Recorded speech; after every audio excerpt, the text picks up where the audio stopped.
बिस्मिल्लाहिर्रहमानिर्रहीम। अस्सलाम वालेकुम। उम्मीद करता हूँ सब देखने वाले दोस्त खैरियत से होंगे। मैं हूँ काशा।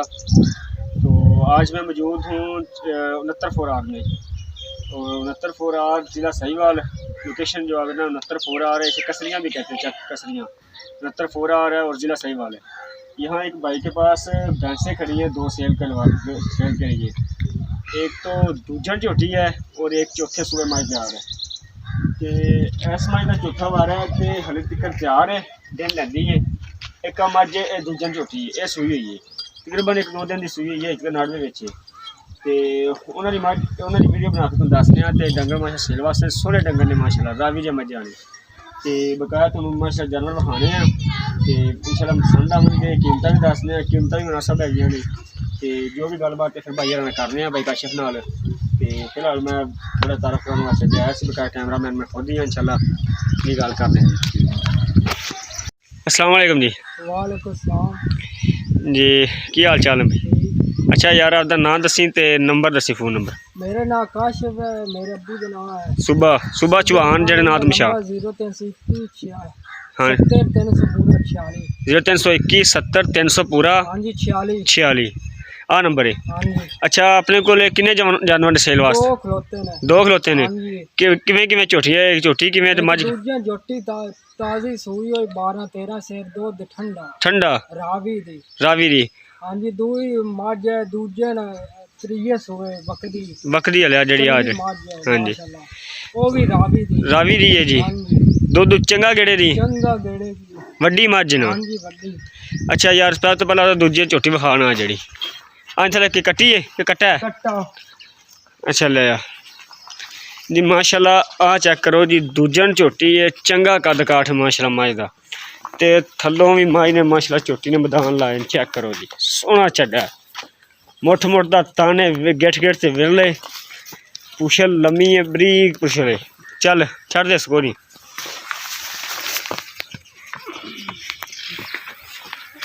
चेक करो जी माशाल्लाह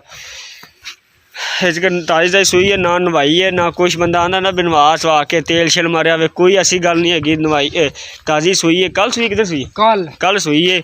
अब बच्चा चेक कर लो, कट्टा थले ते माशाल्लाह चड्डा भी चंगा झोटी माशाल्लाह लगा। इस टाइम बोला 12-13 गड़वियां दुध है, बोला है बच्चे तो बगैर।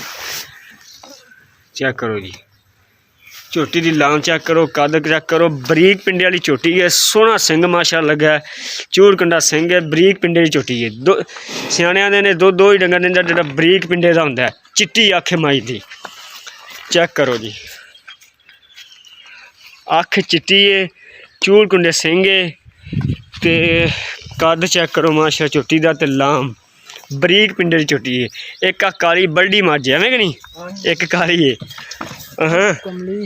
ते थल्लों भी माशाल्लाह झोटी चंगी बनी हुई है। चेक करो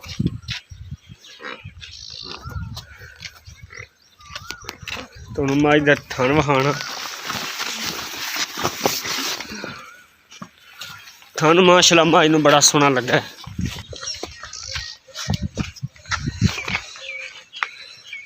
चेक करो बड़ा सोहना माशाल्लाह थन लगा जी।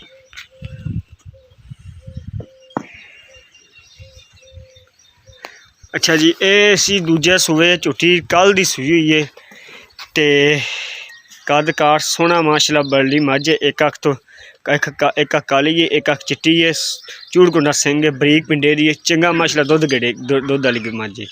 मुठ दा थाने विरलों ते गेठ दी विल ते। उस तो बाद आ जी मज ये हैगी है चौथे सूबे के तीजे सूबे ते हले दिन लैंदी है 15 लै जाएगी। हाँ जी 15 दिन लै जाएगी इंशाल्लाह। घर दियां मझां ने नहीं कि व्यापार दियां ने, घर दियां मझां ने। सिंह मज दा वेख लो, सिर वेख लो ते बकाया तीजे सूबे दस रहे भाई, बाकी लगदी तो चौथे सूबे हैगी, बकाया तीजे सूबे कह रहे हैं। चलो तीजे चौथे सूबे ही होनी है। तो सिंह वड्डे ने, सिर्फ सिंह थोड़े वड्डे ने, उच्चे सिंह ने। बकाया मझ माशाल्लाह वजन के हिसाब नाल भी माशाल्लाह 2 लाख जी वजन के हिसाब नाल कली फांडरू मझ है। तो उस तो बाद थन थुन वेख लो, ये वकदी हले चौथा सूबा रहिंदा। थन सोहना माशाल्लाह, थन बाबा लम्मा है, थोड़ा जिहा लम्मा है अगे नालों दूसरी मझां नालों। ते अच्छा आ माड़ी खोली यार माड़ी हाँ जी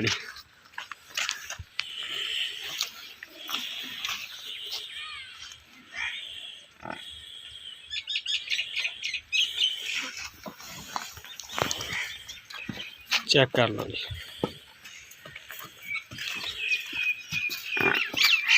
माशाल्लाह वजन के हिसाब नाल ही मझ 2,20,30,000 दी जी।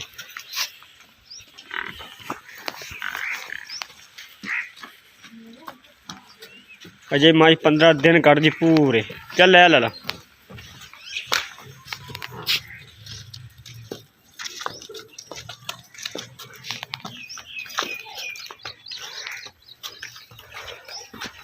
चौथे सूबे तो माशाल्लाह गवाल वाली मझ है। शकीना च तो नहीं पैंदी, बाकी गवाल वाली मझ दुध चंगा गेड़े दी। हुण तुहानूं उन्होंने कीमत दस दिंदे आ। जिहड़ी हैगी है आह मझ दूजन झोटी जिहड़ी सूई हुई है एक दिन दी। आह झोटी जिहड़ी है एक बार तुहानूं दोबारा फिर थोड़ा नज़ारा करा दिंदे आ झोटी दा। माशाल्लाह झोटी दा चड्डा चेक करो।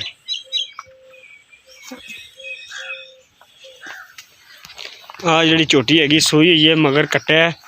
इनकी कीमत हैगी है 3,60,000 रुपया।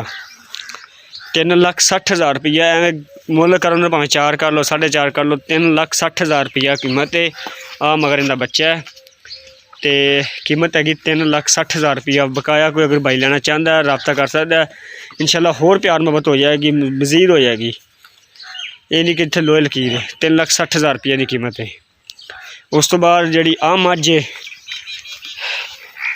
आ गवाल वाली मझ है। इंशाल्लाह दुध मामू मेरा दस रहा सी भी चाचू भी 17 तो 18 लीटर की जाएगी सुकून नाल। गवाल वाली मझ है, शकीना च तो नहीं पैंदी, गवाल वाली मझ है। इनकी कीमत हैगी है 3,20,000 रुपया। इनकी 3,20,000 रुपया है, उनकी 3,60,000 रुपया है। तो अगर कोई भाई लेना चाहता है रबता कर सकता है। स्क्रीन पर नंबर मैंशन है। इंशाल्लाह होर भी प्यार मोहब्बत हो जाएगी। चेक कर लो जी। एक आ मझ है, ये तीजा चौथा वारा इनका, वो झोटी दूजे ने। उनकी कीमत हैगी 3,60,000। इनकी हैगी 3,20,000 रुपया। जी भाई कोई लेना चाहता है रबता कर सकता है। इंशाल्लाह स्क्रीन पर नंबर मैंशन है। मिलते हैं अगली वीडियो में। इंशाल्लाह अपना ख्याल रखेगा। अल्लाह हाफिज़।